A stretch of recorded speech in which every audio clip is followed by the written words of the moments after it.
matter where you are, when you hear Allahu Akbar, that programming kicks in and it turns you back towards Allah subhanahu wa ta'ala to remove the heedlessness that clouds the heart. Allahu Akbar, Allahu Akbar. The adhan is supposed to be the first thing that you heard when you came out of your mother's womb. It cut through all the noise, the chaos of everything that was happening around you, of being taken from the comfort of the womb of your mother into this dunya. And suddenly you were to hear Allahu Akbar, Allahu Akbar. And that awakens you to your purpose. It cuts through everything that distracts you.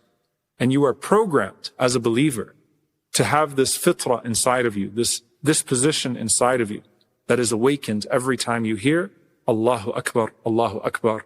There's an invitation from the King of all kings to one of his many servants to come to him subhanahu wa ta'ala. And when you get a call, if you think about it in your daily life, when you get a call from someone more important than the person that you're sitting with, or with a matter more important than the matter that's at hand, what do? You've got to take the call, no matter what. You look at your phone and you see a call from a certain somebody, or you see a message that represents an urgency or an emergency.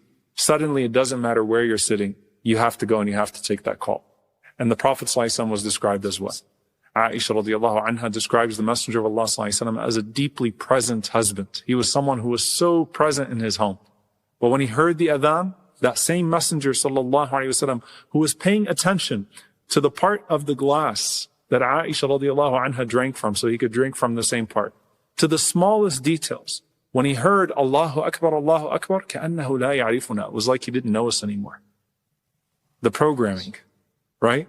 No. It immediately turns back to Allah subhanahu wa ta'ala. So think about how deeply disturbing the moment you come out of the womb is, and the chaos of everything around you. Allahu Akbar, awakens something inside of you. Likewise, no matter where you are at the moment, when you hear Allahu Akbar, that programming kicks in and it turns you back towards Allah subhanahu wa ta'ala to remove the heedlessness that clouds the heart. And this was the description of the Sahaba as well, that إِذَا حَضَرَتِ الصَّلَاةِ تَغَيَّرُوا لَهَا وَانْشَغَلُوا بِهَا, that when the prayer was called, that they changed their disposition towards it, like everything changed and oriented itself towards the prayer, and they busied themselves with the prayer. I want you to think about the time that we live in, where Allah Azza wa Jal tells us that when the Quran is recited, that you should be silent towards it, right? That you should listen to the Quran. And now you see the Quran playing everywhere and no one's paying attention to its recitation, right? And the description of the Salaf, the description of the pious predecessors, that كانوا ينصتون إلى الأذان, that they used to be silent for the adhan, the way that you all are silent to the recitation of the Quran. Now we lost even the silence to the recitation of the Quran. But that the pious predecessors, when they heard the adhan, they immediately became quiet. They immediately paid attention to it. And we have to also program ourselves practically to where even if you have an adhan clock, or you have something else that pops up, that the conversations stop. يَنصِتُونَ إِلَى الْأَذَانِ, that they respond to the adhan. The way that you all used to respond to qira'at al-Quran, to the recitation of the Quran. And when you're alone, even by yourself, and you're going to pray by yourself, call the adhan, you call the iqamah. You don't omit them and say, well, this is only a matter for the masajid. Abu Sa'id al-Khudri, radiallahu ta'ala anhu, was speaking to Abdullah ibn Abdurrahman, and he's a shepherd in the middle of nowhere. He said, I see you love sheep, and I see you love shepherding in the desert. He said, when you're among your sheep, or you're alone in the desert, then call the adhan, and raise your voice with the call. For verily, the sound of the mu'adhin is not heard by any jinn, or any human, or anything in between, except that it will testify for him on the day of judgment. I heard this from the Messenger of Allah, sallallahu alayhi wasallam. Imagine everything around you coming forth and testifying for you on the day of judgment. A jinn that you did not know. We're always afraid of the idea of the presence of jinn. A jinn on the day of judgment saying, I heard this person's adhan, I heard this person's qira'ah of the Quran, and I must testify for this person. Because you are now not only responding to the call, you're raising the call. And then think about the image on the Day of Judgment, where the Prophet ﷺ mentioned mu'adhineen with their long necks. That's a day in which prominence with righteousness is only reserved for the few, for the rare. Imagine Bilal radiallahu ta'ala anhu with his long neck, and the mu'adhins behind Bilal radiallahu ta'ala anhu on the Day of Judgment. Prominence, as they were prominent in calling to Allah subhanahu wa ta'ala in this dunya. And the Messenger of Allah sallallahu alayhi wasallam taught us that if you can't be one of them, then at least repeat after them. When you hear them say Allahu Akbar, say Allahu Akbar, Allahu Akbar. When you hear them say Ashhadu an la ilaha illallah, Ashhadu an la ilaha illallah, say the same and continue to recite. And if you want to know how deeply present a person like Bilal radiallahu ta'ala anhu was in his adhan, this wasn't just because he had the voice for it, it's because he had the heart for it. It's because this was the man that was placed under a stone and said, Ahadun Ahad. So who more deserving? It was a reflection of real life to stand on the Kaaba and say, Allahu Akbar, Allahu Akbar. And if you want to know how present he was, that when the Prophet ﷺ passed away and he got to Ashhadu anna Muhammadan Rasulullah in Medina, and he wept radiallahu ta'ala anhu until he felt like he could no longer be there. And he asked permission to leave Medina because of the pain of not being with the Prophet ﷺ while he was alive. And that's how he was considering every word that he was pronouncing and the deep meaning of it. So it's not just a performance. In fact, it's anything but that. It is instead a call from the heart to the heart. And if you can't make the call, then be amongst those who respond to the call. And there's a theme here. There's takbir, there's shahada, there's Allahu Akbar, there's shahada, there is salah and falah, prayer and success. And then there's again Allahu Akbar and shahada. Remember the scheme as we go through, inshallah, the coherence of the prayer. I also want to mention here the adhan of Abu Mahdura, that the Prophet ﷺ taught the adhan in different ways. In the adhan of Abu Mahdura radiallahu ta'ala anhu, he taught him to say Allahu Akbar, Allahu Akbar, Allahu Akbar, Allahu Akbar, Ashhadu an la ilaha illallah, Ashhadu an la ilaha illallah, Ashhadu anna Muhammadan Rasulullah, Ashhadu anna Muhammadan Rasulullah, Ashhadu an la ilaha illallah, Ashhadu an la ilaha illallah, Ashhadu anna Muhammadan Rasulullah, Ashhadu anna Muhammadan Rasulullah. And to raise his voice and to repeat the shahada twice. So this is known as adhan of Abu Mahdura. So the point is you pay attention to the depth of these words and you respond to each one of them, responding the way that Allah subhanahu wa ta'ala has taught you to respond. The only exception is when you are told, Hayya ala salah, Hayya ala falah. And you respond with what? What do you say? La hawla wa la quwwata illa billah. Why? Why don't you just say Hayya ala salah, Hayya ala falah along with the mu'adhin? Because la hawla wa la quwwata illa billah means that no one can change a condition and no one has power or strength except for Allah subhanahu wa ta'ala. And so when a person hears the adhan, when a person responds, there is no effort that will be produced and no reward that will be given except by the permission of Allah subhanahu wa ta'ala. That will be by His grace. And so the ability to respond, the ability to be transformed, and the hope to be rewarded is all with Allah subhanahu wa ta'ala. No one will move to Allah or move away from Allah azza wa jal except by His permission subhanahu wa ta'ala. And so you know Allahu Akbar, Allahu Akbar. Ashhadu an la ilaha illallah, Ashhadu anna Muhammadan Rasulullah. Hayya ala salah, la hawla wa la quwwata illa billah. Hayya ala salah, la hawla wa la quwwata illa billah. Hayya ala al-falah, la hawla wa la quwwata illa billah. Hayya ala al-falah, la hawla wa la quwwata illa billah. Allahu Akbar, Allahu Akbar. La ilaha illallah. Now, subhanAllah, these words as well of al-falah, the scholars mention that laysa fi kalam al-Arab, that there is no word amongst the Arabs that is ajma'u lil khayr min lafzat al-falah, which means that is more comprehensive in speaking about good than the word falah. There are different words to describe success, but falah refers to comprehensive success. Falah al-dunya wa falah al-akhirah. Success in this world and success in the hereafter. Yeah. That they liken it to a person who is told that you will not give sadaqah except that Allah azza wa jalla will replenish you in this life and He'll reward you for it in the next. That if you think that by leaving something for salah, that you're going to be harmed in this dunya by the one who provides all success in this dunya and the akhirah, then you have a deep misperception of the creator and the sustainer in the first place. So there's success by leaving behind for the sake of Allah and success in approaching for the sake of Allah. There's success in this dunya and success in the akhirah. قَدْ أَفْلَحَ الْمُؤْمِنُونَ الَّذِينَ هُمْ فِي صَلَاتِهِمْ خَاشِعُونَ. And Allah subhanahu wa ta'ala mentions that the believers are successful. أَفْلَحَ, those who have khushu' in their prayer, it is guaranteed success, right? And guaranteed happiness and guaranteed provision. Absolutely no deprivation. And so you are again hearing the call of Allah and recognizing that I can't respond to the call of Allah unless Allah Azza wa Jalla allows me to respond to it. And that what Allah is offering in this call is greater than anything that would hold me back, that would delay me towards that salah, that would preoccupy me when I go to that salah. If you're recognizing that falah is in this, that success is in this, then why would you approach your salah with hesitation and without the devotion that Allah subhanahu wa ta'ala calls you to? So respond, interact with the adhan. Don't just listen to it. Interact with every single word that you hear from the adhan and think deeply about what it is that you are saying.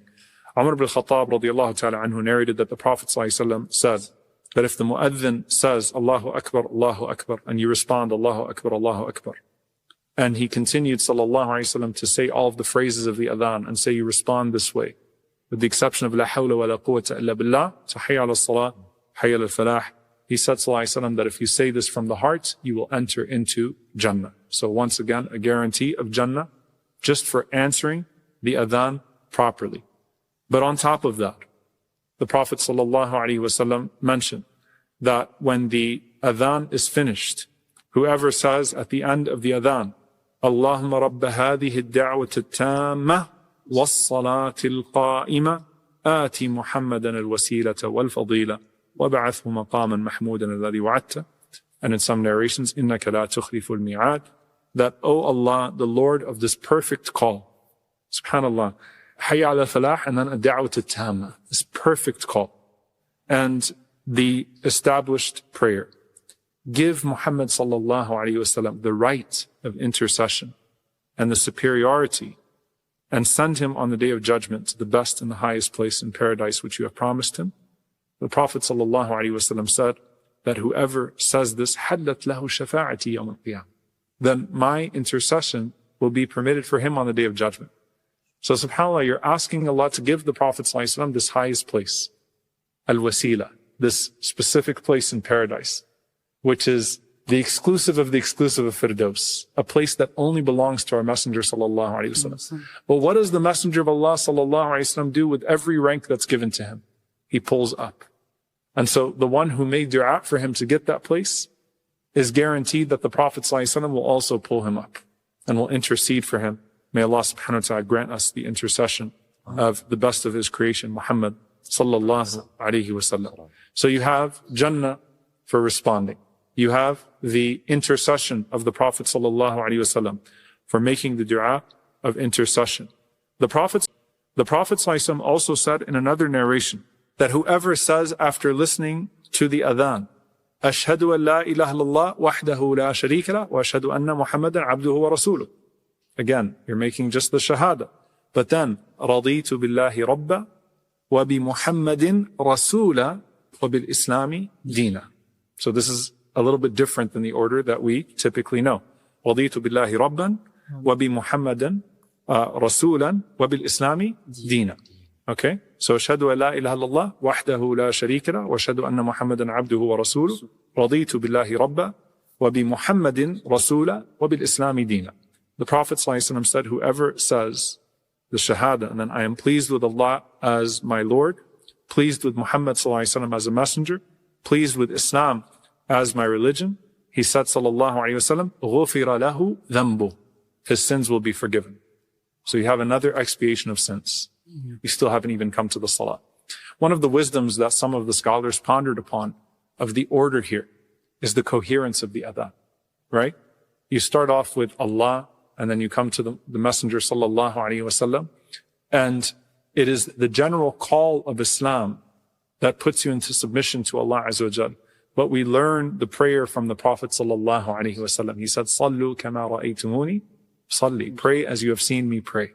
And so the switching of the order here of the Prophet ﷺ being elevated even in the order of this dua is because we learned our prayer from the Prophet ﷺ, even till today, because someone saw someone who saw someone who saw someone who saw the Prophet ﷺ pray, and who recorded that for us to benefit from until this day.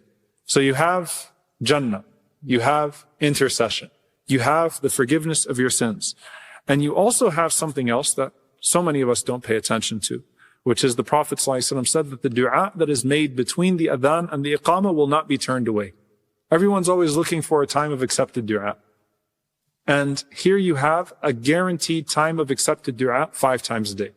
So just like you have a specific hour on the day of Friday, or just as you have, when the rain falls, and just as you have when you travel, you have this moment 5 times a day, and it's as long as you want it to be. Some people will not take advantage of 30 seconds between the adhan and the iqamah. Some people will take advantage of 10, 15 minutes, depending on the situation. But make any dua that you want. On top of that, the Messenger of Allah ﷺ said in an authentic hadith, "Inna ahadakum fi salatin ma damat as-salatu tahbisu." That verily every one of you is in prayer so long as you are waiting for the prayer. So you actually enter into your salah from the moment that you get to your salah, and the moment that you start to pay attention to it. So you come to the masjid, you sit in that place of prayer, even if it's not in the masjid, and you start to remember Allah subhanahu wa ta'ala. The salah has already started for you. On top of that, while you're making dua for yourself, who better? وَالْمَلَائِكَةُ تَقُولُ اللَّهُمَّ اغْفِرْ لَهُ اللَّهُمَّ ارْحَمْهُ. The angels surround you, and the angels sit with you, and they say, "Oh Allah, forgive him. Oh Allah, have mercy upon him." As long as the Prophet ﷺ said, as long as the person does not leave their place of prayer or break their wudu. So subhanAllah, you think about the immersion. Allah is giving you an invitation. When you go to meet the king, when you go to this important event, if any of you have ever been to you have these situations, you have the waiting room, and you meet the ministers, and you meet people before that, and you are immersed in this entire process, this entire procedure. And in this situation, you have the ambassadors of Allah, the angels, already sitting with you and making dua for you as you make dua for yourself. And you've already entered into your salah, when other people treat their salah like a quick few minutes. And so you have this situation where you're sitting. And then subhanAllah, here's what I want you to think about. Did you ever notice that the iqamah is so much faster than the adhan? That it goes from Allahu Akbar to Allahu Akbar, Allahu Akbar. No. That's always the way that it is. And that's the way that it's been narrated as well from the Messenger of Allah ﷺ and his companions. And the scholars say that this swiftness is a mirroring of the idea that the salah is now, the immediacy of the salah. So you're still mirroring the greatness of Allah that's extolled in the adhan, but there's an immediacy that the salah has come. So I want you to imagine that you're sitting in the courtyard, and then you move to the waiting room, and you're given all these instructions about how to act when the King of Kings arrives, and how you should stand, and how you should, carry yourself. And so you have all the procedures, all the process. Now, of course, Allah Azza wa Jal, to him belongs the highest example. But you think about another person, you think about someone powerful. Once they enter into the room, everything happens so quickly. The protocol, it's all very rapid, right? Everyone stands, there's a quietness, there's a shifting of the seats. Everything proceeds exactly as it's been mentioned, with immediacy, right? Flawless. So you go from the adhan, which is long, drawn out, focusing on the words, and you go to the immediacy of the iqamah, that you have now arrived in the presence of the King of all kings.